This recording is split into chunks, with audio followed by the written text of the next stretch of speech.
ಸಾವಿರಾರು ಟನ್ ಅದಿರು ಕಳ್ಳತನ ಪ್ರಕರಣಕ್ಕೆ ಬಿಗ್ ಟ್ವಿಸ್ಟ್ ಸಿಕ್ಕಿದೆ. ಈಗ ಅಕ್ರಮ ಗಣಿಗಾರಿಕೆ ಯುಗ ಇನ್ನೂ ಕೂಡ ಅಂತ್ಯ ಆಗಿಲ್ಲ. ಎನ್ಎಂಡಿಸಿ ಕಬ್ಬಿಣದ ಅದಿರು ಗಣಿಗಾರಿಕೆಯಲ್ಲಿ ಅಕ್ರಮ ಆಗಿದೆ ಅನ್ನೋದು ಗೊತ್ತಾಗ್ತಾ ಇದೆ. ಸಾವಿರಾರು ಟನ್ ಅದಿರು ಅಕ್ರಮವಾಗಿ ಸಾಗಣೆಯನ್ನ ಮಾಡಲಾಗಿದೆ. ಪೊಲೀಸರ ತನಿಖೆಯಲ್ಲಿ ಸ್ಫೋಟಕ ಮಾಹಿತಿ ಬೆಳಕಿಗೆ ಬಂದಿದೆ. ಸಿ ಬ್ಲಾಕ್ನಿಂದ 20 ಟನ್ ಕಬ್ಬಿಣದ ಅದಿರು ಕಳ್ಳ ಸಾಗಾಣಿಕೆ ಮಾಡಲಾಗಿದೆ. ಅಕ್ರಮವಾಗಿ ಅದಿರನ್ನ ಹೊತ್ತಂತಹ ಲಾರಿ ಜನವರಿ 16ರಂದು ಪತ್ತೆಯಾಗಿತ್ತು.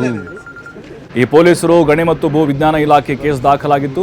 ಪ್ರಕರಣ ಸಂಬಂಧ ಮೊದಲು ಚಾಲಕ ತಿಪ್ಪೇಸ್ವಾಮಿಯನ್ನ ಬಂಧಿಸಿದ್ರು. ವಿಚಾರಣೆ ವೇಳೆ 50 ಟನ್ ಅದಿರು ಅಕ್ರಮ ಸಾಗಾಟವಾಗಿದ್ದು ಬೆಳಕಿಗೆ ಬರುತ್ತೆ. ಇನ್ನು ಈ ಪ್ರಕರಣಕ್ಕೆ ಸಂಬಂಧಪಟ್ಟಂತ 5ಕ್ಕೂ ಹೆಚ್ಚು ಜನರನ್ನ ವಶಕ್ಕೆ ಪಡೆಯಲಾಗಿ ವಿಚಾರಣೆ ಕೂಡ ನಡೆಸಲಾಗ್ತಾ ಇದೆ. ಸುಪ್ರೀಂ ಕೋರ್ಟ್ ನೇಮಿಸಿದ ನೇರ ಪರಿವೀಕ್ಷಣೆಯಲ್ಲಿ ಗಣಿಗಾರಿಕೆ ನಿಯಮ ಗಾಳಿಗೆ ತೂರಿದ್ದಾರೆ. ಈ ತನಿಖೆಯಿಂದ ಆಂಧ್ರ ಪ್ರದೇಶದ ಕಬ್ಬಿಣ ಕಾರ್ಖಾನೆಯಲ್ಲಿ 1000 ಟನ್, ಬಳ್ಳಾರಿ ಹೊರವಲಯದ ಕಾರ್ಖಾನೆಯಲ್ಲಿ 1500 ಟನ್ ಅಕ್ರಮವಾಗಿ ಸಾಗಾಟ ಮಾಡಿರುವುದು ಪ್ರೂವ್ ಬಳ್ಳಾರಿ ಕಾರ್ಖಾನೆಯು ರಾಜಕೀಯ ನಾಯಕರಿಗೆ ಸಂಬಂಧಿಸಿದ್ದು ಎನ್ನುವುದು ವಿಚಾರಣೆ ವೇಳೆ ಗೊತ್ತಾಗಿದೆ. ಲಾರಿಗಳಿಗೆ GPS ಅಳವಡಿಕೆ ಇದ್ದರೂ ಕೂಡ ಪರ್ಮಿಟು ಹಾಗೆ ಟ್ರಿಪ್ ಶೀಟ್ ಪಡೆಯದೆ ಅದಿರನ್ನ ಒಯ್ದಿರುವುದು ಹೇಗೆ ಅನ್ನೋದು ಪ್ರಶ್ನೆ. ಈಗ NMDCಯ ಗಣಿಯಲ್ಲಿ CISF ಭದ್ರತೆ, ಗಣಿ ಮತ್ತು ಭೂ ವಿಜ್ಞಾನ ಇಲಾಖೆ ಅಧಿಕಾರಿಯೊಬ್ಬರು ಕಣ್ತಪ್ಪಿರುವುದು ಹೇಗೆ? ಈ ಕುರಿತು ತನಿಖೆ ಪೂರ್ಣಗೊಂಡ ಬಳಿಕವಷ್ಟೇ ಸತ್ಯಾಸತ್ಯತೆ ಹೊರಗಡೆ ಬರುತ್ತೆ.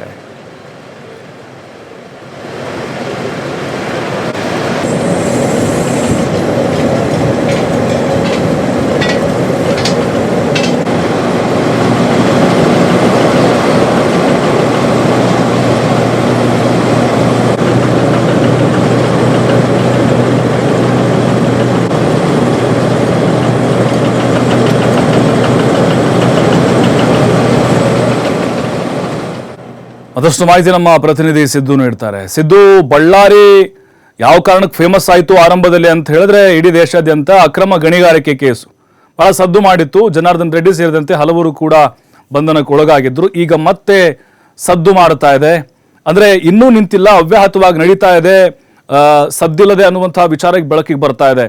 ಅಂದ್ರೆ ಇದರಲ್ಲೂ ಕೂಡ ಪ್ರಭಾವಿ ರಾಜಕಾರಣಿಗಳ ಹಸ್ತಕ್ಷೇಪದ ಅನುಮಾನಗಳು ಕಾಡ್ತಿದೆಯಾ ಹೇಗೆ? ಖಂಡಿತವಾಗ್ಲೂ ಪ್ರಭು, 2011ರಲ್ಲಿ ಅಕ್ರಮ ಗಣಿಗಾರಿಕೆ ನಡೀತಾ ಇತ್ತು ಅನ್ನುವಂತ ಆರೋಪ ಏನಿತ್ತು, ಆ ಆರೋಪವನ್ನ ನಿಲ್ಲಿಸಲಾಗಿದೆ ಅನ್ನುವಂಥದ್ದು ಕೂಡ ಕೇಳಿ ಬಂದಿತ್ತು. ಆದ್ರೆ ಈಗ 2026ಕ್ಕೆ ಮತ್ತೆ ಅಕ್ರಮ ಗಣಿಗಾರಿಕೆ ನಡೀತಾ ಇದೆ ಅಂತ ಹೇಳ್ಬಿಟ್ಟು ಮತ್ತೆ ಪ್ರೂವ್ ಆಗಿದೆ ಅಂತಾನೆ ಹೇಳ್ಬೋದು. ಮೊಟ್ಟ ಮೊದಲಿಗೆ ಸಂಡೂರಿನ ಪೊಲೀಸರು ಮತ್ತು ಗಣಿ ಮತ್ತು ಭೂ ವಿಜ್ಞಾನ ಇಲಾಖೆಯವರು NMDS ಇಂದ ಹೊರಗಡೆ ಬರ್ತಾ ಇರುವಂತ ಒಂದು ಲಾರಿಯನ್ನ ನಿಲ್ಸಿ ಕೇಳ್ತಾರೆ. ತಿಪ್ಪೇಸ್ವಾಮಿ ಅಂತ ಡ್ರೈವರ್ ಇರ್ತಾನೆ. ಡ್ರೈವರ್ಗೆ ಕೇಳದಂತ ಸಂದರ್ಭದಲ್ಲಿ ಗಾಡಿ ಎಲ್ಲಿಂದ ಬರ್ತಾ ಇದೆ, ಎಲ್ಲಿ ಎಷ್ಟು ಗಂಟೆಯಿಂದ ಹೊರಟಿತ್ತು ಅಂದಾಗ ಕೇಳಿದಾಗ ಅವನ ಹತ್ರ ಕೆಲವೊಂದಿಷ್ಟು ಡಾಕ್ಯುಮೆಂಟ್ ಅನ್ನ ಕೇಳಲಾಗುತ್ತೆ. ಯಾವುದೇ ರೀತಿಯಾಗಿ ಈ ಸಿಕ್ಕಿರುವಂತ ಲಾರಿಗೆ ಯಾವುದೇ ರೀತಿ ಪರವಾನಗಿ ಕೂಡ ಇರೋದಿಲ್ಲ. ಈ ಪರವಾನಗಿ ಇಲ್ಲದೆ ಇರೋದ್ರಿಂದಾಗಿ ಅಲ್ಲಿಯ ಪೊಲೀಸರು ಏನ್ ಮಾಡ್ತಾರೆ, ಇದು ಬಹುದೊಡ್ಡ ಅಕ್ರಮ ಇರಬಹುದು ಅಂತ ಹೇಳ್ಬಿಟ್ಟು ಸ್ವತಃ ಅವರೇ ಒಂದು ಸಂಡೂರು ಪೊಲೀಸ್ ಠಾಣೆಯಲ್ಲಿ ಪ್ರಕರಣವನ್ನ ಸಹ ದಾಖಲು ಮಾಡ್ತಾರೆ.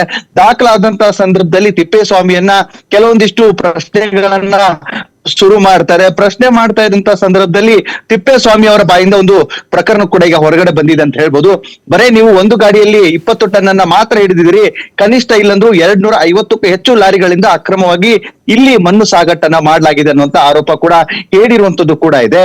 ಆದ್ರೆ ಇದು ಕೇಂದ್ರ ಸರ್ಕಾರದ ಅಡಿಯಲ್ಲಿ ಬರುವಂತ NMDS ಅನ್ನುವಂತ ಈ ಕಂಪನಿಯಿಂದ ಈ ರೀತಿಯಾಗಿ ಅಕ್ರಮ ಸಾಗಾಟ ಹೊರಗಡೆ ಬಂದಿದ್ದು ಬಹುದೊಡ್ಡವಾಗಿ ಚರ್ಚೆ ಕೂಡ ಆಗ್ತಾ ಇದೆ. ಜೊತೆಗೆ ಸುಪ್ರೀಂ ಕೋರ್ಟ್ ಕೆಲವೊಂದಿಷ್ಟು ನಿಯಮಗಳು ಕೂಡ ಇರುತ್ತೆ, ಆ ನಿಯಮಗಳನ್ನ ಕೂಡ ಇಲ್ಲಿ ಪಾಲನೆ ಮಾಡಿಲ್ಲ ಅಂತಾನೆ ಹೇಳ್ಬೋದು. ಜೊತೆಗೆ ಅಧಿಕಾರಿಗಳಿಗೆ ಇವನು ತಿಪ್ಪೇಸ್ವಾಮಿ ಡ್ರೈವರ್ ಹೇಳಿರುವಂತ ಮಾಹಿತಿ ಪ್ರಕಾರ ನೋಡ್ತಾ ಹೋದ್ರೆ 1000 ಟನ್ ಏನಿರುತ್ತೆ ಆಂಧ್ರಗೆ ಹೋಗಿದೆ ಅನ್ನುವಂಥದ್ದನ್ನ ಕೂಡ ಹೇಳಿದ್ದಾನೆ.